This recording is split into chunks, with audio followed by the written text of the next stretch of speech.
Welcome once again, fight fans, DAZN MMA, Sean O'Connell and Dan Hardy. PFL Europe Championships in Dublin. They're in the books. Our last event of the year in the PFL family.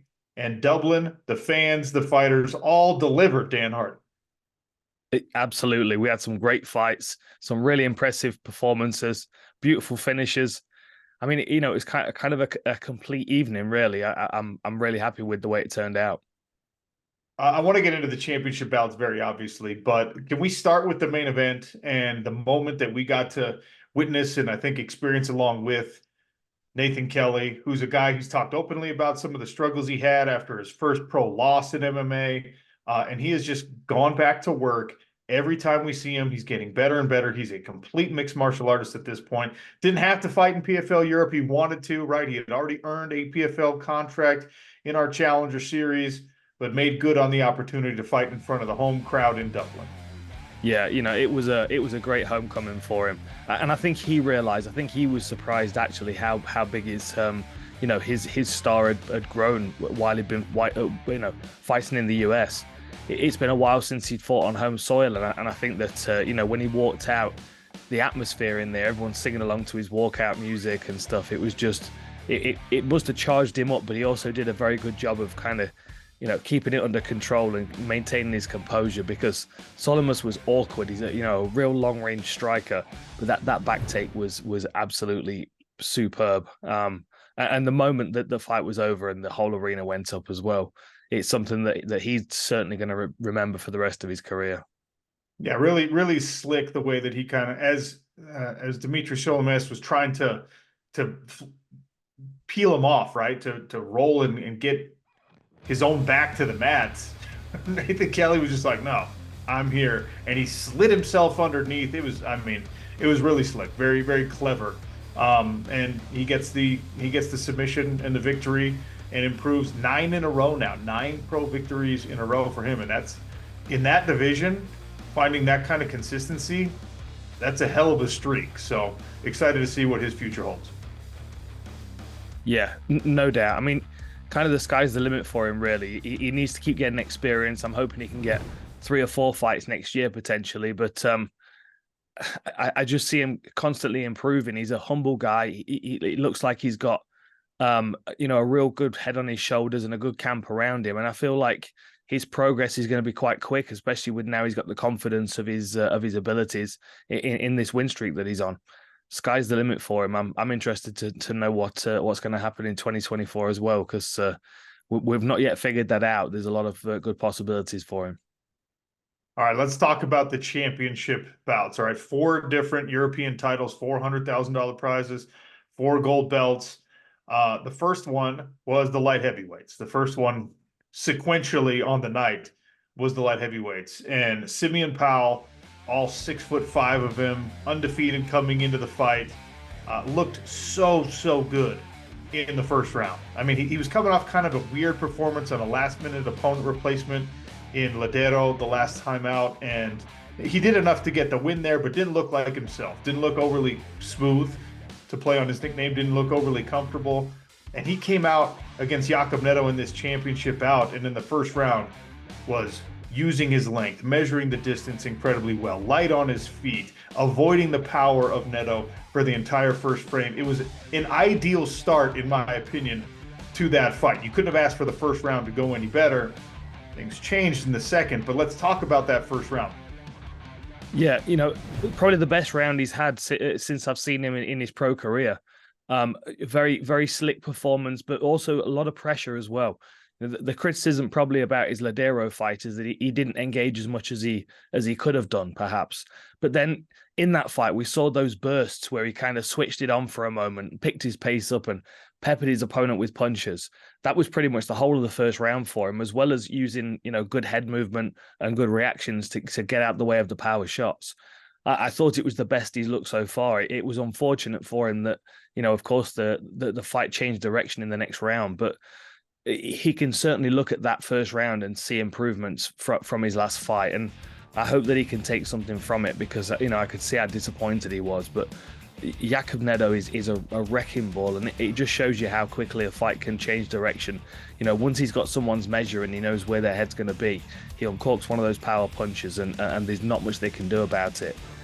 He's going to be interesting to see if he progresses to the global roster, what damage he can do on the international scene, and if he can add another belt to his collection. Well, he's so powerfully built, right? He's a large guy. It's not an easy cut for him to get to 205 pounds. And Impa Kasanganay, the global champion, actually came in, offered him congratulations, came in and wrapped the European belt around his waist. And you could see the size disparity. Impa's an undersized 205-pound champion, right?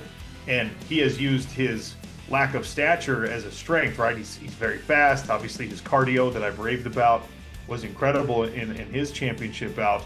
But you saw, man, there's a big disparity between just the pure size of Jakub Nedo and some other 205-pound fighters that we have on the PFL roster. I got to give him credit as well, because he's been demolishing everyone since, I mean, that was what makes him 8 in a row now, and he's just been smashing people and didn't really experience any of the adversity in the previous bouts that we saw Simeon Powell put on him in the first round. And it's not always easy if you're a front runner to react well to that, to go back to your corner and remain composed and understand that, like, that round is over. You go out and you do things better this round, and you have the kind of power to change a fight. And obviously that's exactly what happened. Landed the short right hand, dropped Simeon Powell, immediately goes to the ground and pound. Thought it was over, stood up thinking Powell was done because he had been bellied out flat, and the referee had not yet officially waved it off. And then he tried to bring one more down, and I think broke his hand in the process because it kind of skipped off the side of Simeon's head and landed on the canvas. But a great night for Jakub Nedo, who becomes, as far as I know, the first Slovenian mixed martial artist to make any kind of splash on the international stage. Yeah, very impressive. And a big thing still in the future for Simeon Powell as well. I think he was, he was unlucky on the night, and it could have gone both ways. And I think Nedo realized that the worst case scenario was that Simeon was going to stand at range and pepper him and beat him up. But to have that pressure as well was a bit of a surprise for him. Did a really good job of regrouping, and both of the light heavyweights in the European Championship are a lot bigger than the guys that fought for the world title a few weeks ago in DC. So to add them to the roster would make for a very interesting fights. And yeah, Kasanganay would have his work cut out for him if he was battling in close range with either of them. And 25 years old in Simeon Powell's case, I think 27 in Jakub Nedo's case. So these guys not even in their primes yet, and already pretty experienced, already have fought at a very high level, and we've seen some great things from both of them. So looking forward to the future for both of those guys, whether it's on PFL Global or whether they stay over in Europe, because I wouldn't have a problem with either of them being given another season to develop and get a few more bouts under their belt before they come over and try to challenge for $1 million on the global roster, or crossing over to do some of the Bellator stuff, because we have that as a possibility now as well. All right, so light heavyweight title bout, awesome, a lot of fun to watch. I think really delivered and kind of set a tone for the title bouts. You want to see finishes, right? You want to see emphatic performances. And then we continued on. You saw a lightweight contest between two guys that there are a lot of respect, and I thought a really evenly matched fight, and kind of a tale similar to the light heavyweight, where a first round went one way, second round the tide was turned. Yeah, and another really impressive performance from John Mitchell, until obviously the body shot put him on the canvas. Almost exactly the same as the light heavyweights, really. He started off well. He was pressuring. He had good activity. He landed that beautiful front kick through the guard of Kasuba and put him, up against the fence before he landed a few more shots. It was the best that John Mitchell had looked, and he was really kind of responding well to the moment and to the crowd. But sometimes you just get caught with that perfect shot to the body, and Kasuba in the clinch is a very dangerous individual. He's very powerful. He can generate a lot of force at close range, and he was able to find the right spot that just kind of took the body away from John Mitchell for a moment. He was not able to recover. Jakub Kashuba got dropped with that front kick, and the subsequent shots, I mean, the referee was there to wave it off, was like in physical contact with the fighters, about ready to wave this thing off when Kashuba recovered and started to wrestle out of trouble.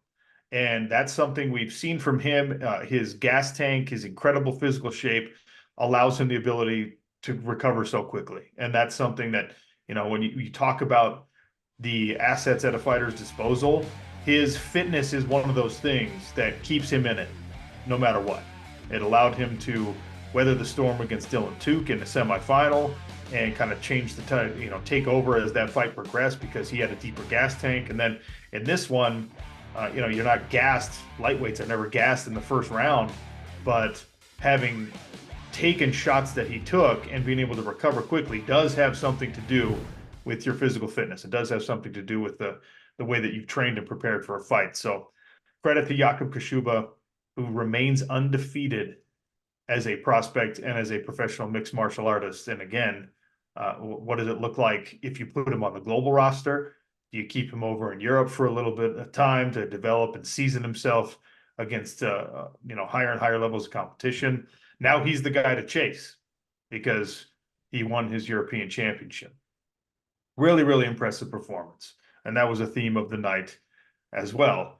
The Irish fans, they started the night with a victory. Nate Kelly won as in an amateur showcase, and they finished with a big victory with Nathan Kelly. But the interim fights, the ones in between, especially the title fights, did not go the way of the Irish fans. And the same was true when Franz Malambo and Khurshid Kakarov squared off.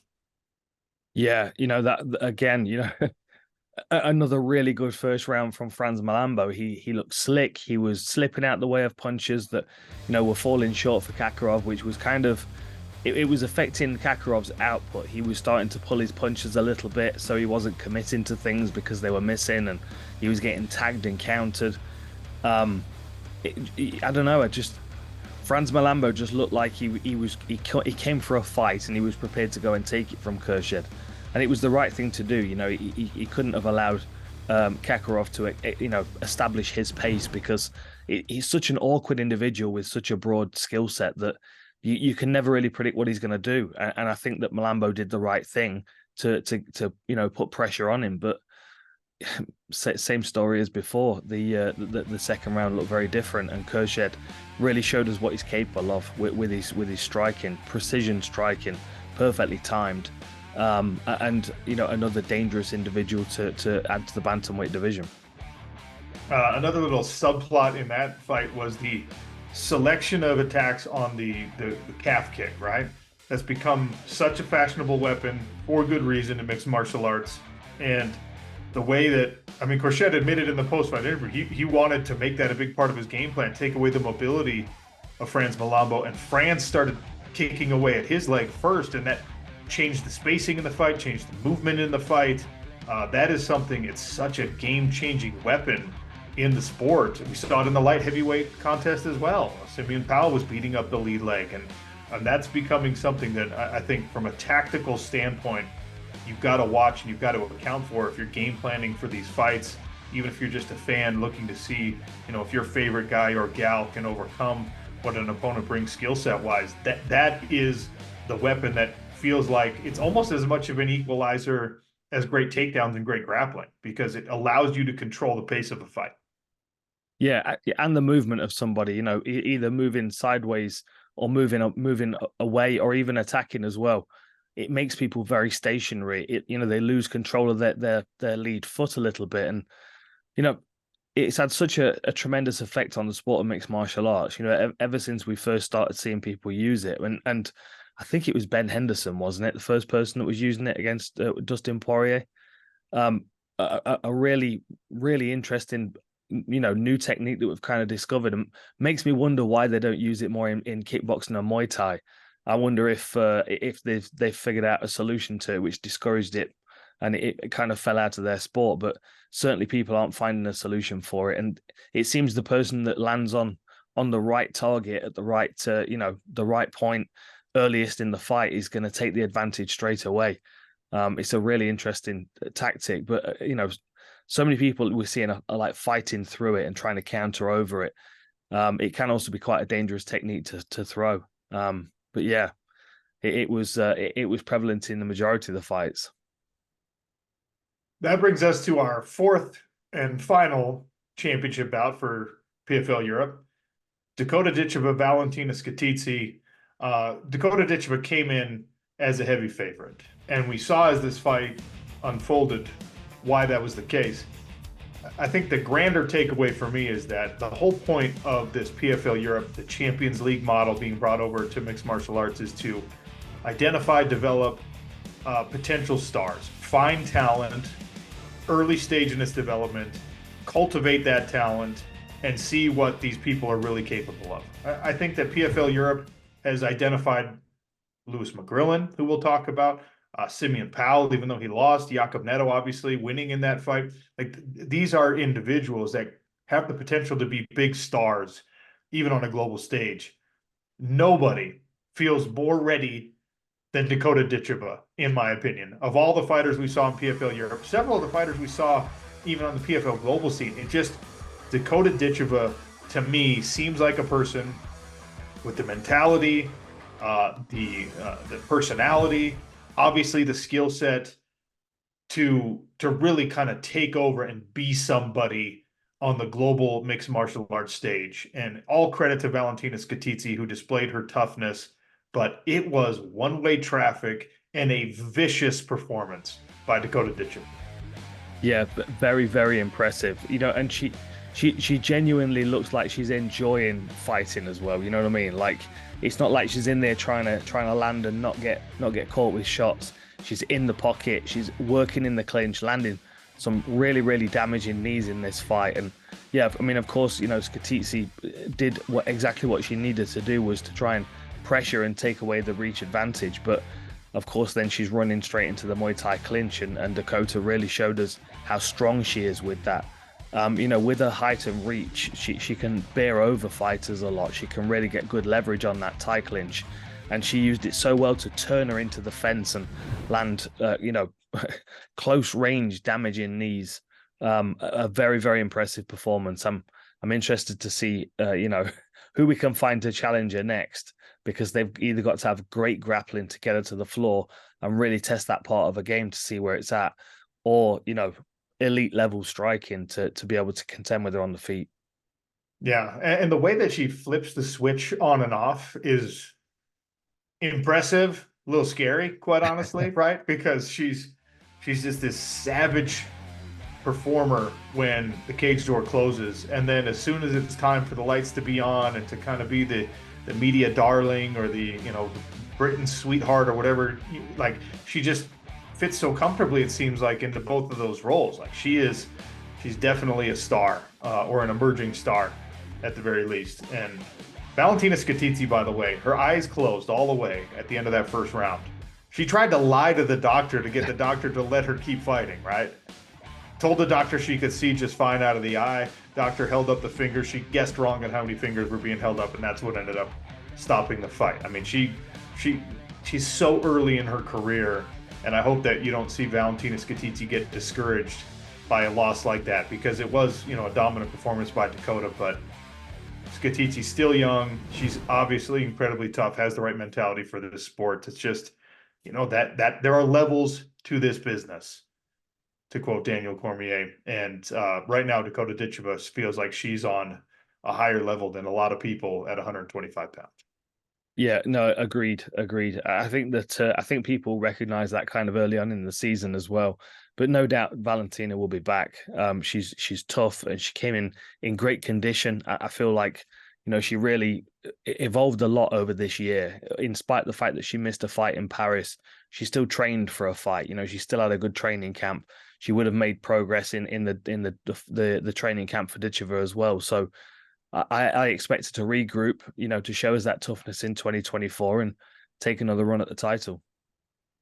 Any other performances, non-title performances, that really jumped out for you? You know, I thought Connor Hughes looked very good. It was nice to see him get back on a winning track. I know that loss had been hanging over him. And Sebastian, a very, very good fighter, had gone away after his loss in Berlin and picked up another victory, and then came back to the PFL, to try again. But Connor was just on form. And then Brett Johns, Tom Breeze as well. No real surprise there in the level of their performance. Brett Johns was dominant in the whole fight all the way through. Beautiful control of every single range, and then the finish of working around a calf injury to finish with hammer fists in a triangle. Great personalities, dangerous fighters.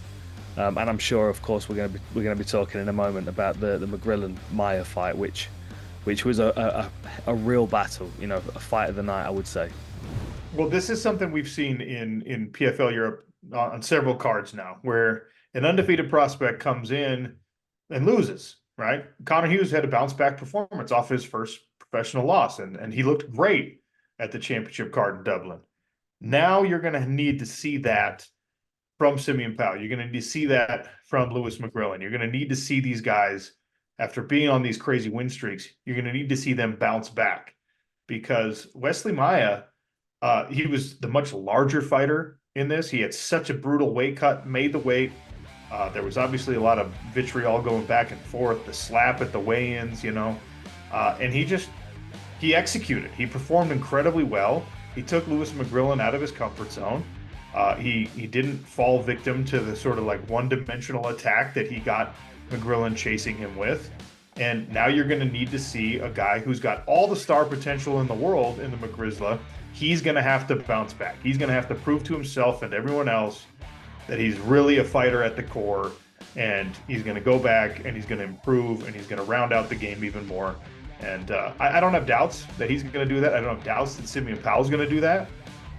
It is something that when you've watched this sport enough, you get almost, in my case at least, you get more excited about than just seeing the people that are looking unbeatable all the way through. Like this, it's a roller coaster ride. It's a sport of ups and downs, and you learn more about people after the downs than you do when they're just riding momentum. So looking forward to seeing what Lewis McGrillen and everyone else who had like the disappointing losses what they can do moving forward.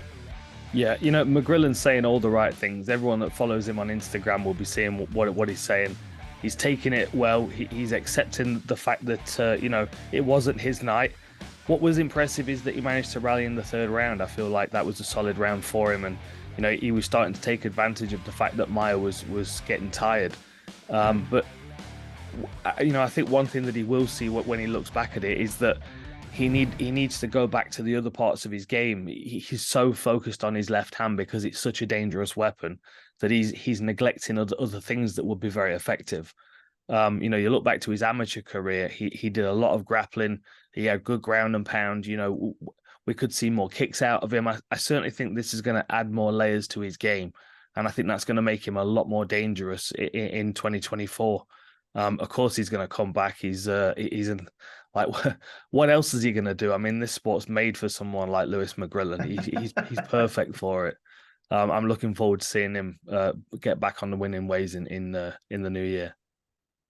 It was an incredible card, an incredible season, and obviously Dublin capped things off the right way.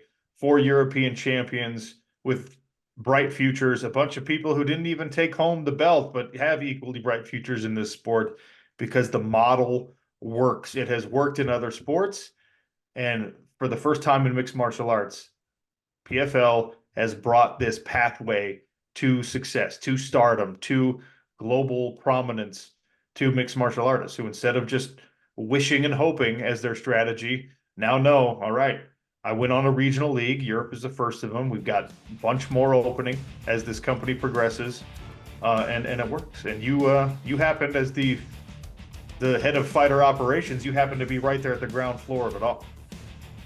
Yeah, it's been a pretty solid year for us. PFL Europe and of course PFL globally as well. The acquisition of Bellator and all the success that the organization's having. We're certainly growing and moving in the right directions. And the role that you and I play, you being the voice of it, the anchor of it on the live events, and me being the matchmaking and helping with the analysis. It's a good journey to be on. I feel like 2024 is going to be a bigger year for PFL, and I'm looking forward to riding alongside it and seeing what happens. And look, selfishly, I love traveling. I got to go to Newcastle for the first time. I got to go to Berlin for the first time. I got to go to Dublin for the first time. We had an unbelievable time in Paris, even though that wasn't my first time there. So I don't know if you're involved in deciding, but I want to see all these great European cities. So let's do 4 more next year. Oh yeah, absolutely. We've got some good options on the table for next year. You'll be pleased to be experiencing some new places again. PFL Europe Championships in the books. Congratulations to all the fighters. Thanks for listening. DAZN MMA with Sean O'Connell and Dan Hardy.